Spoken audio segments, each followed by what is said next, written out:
Hello mga moms! For today's video, may client tayo. Yan, pinaprepare ko na yung mga gamit. Eto na, papunta na ako sa Central Park.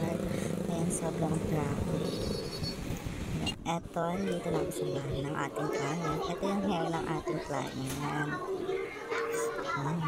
Super dry ng buhok ng ating client. So, mag-reband muna tayo. Ang una kong in-applyan is yung regrowth ng ating client.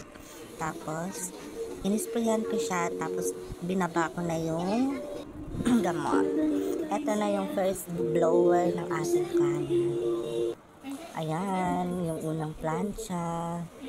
Super shiny na siya. Tapos di ko na binigyan yung ibang process. Ito na yung final result. Ooh. Yung pinagawa pala ng ating client today is rebond Brazilian with balayage.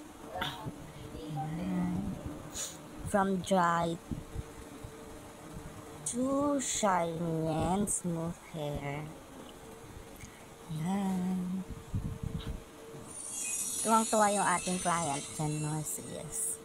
Sa mga gusto pong magpagawa, PM lang po kayo ha. Location po is Pasay City. Thank you.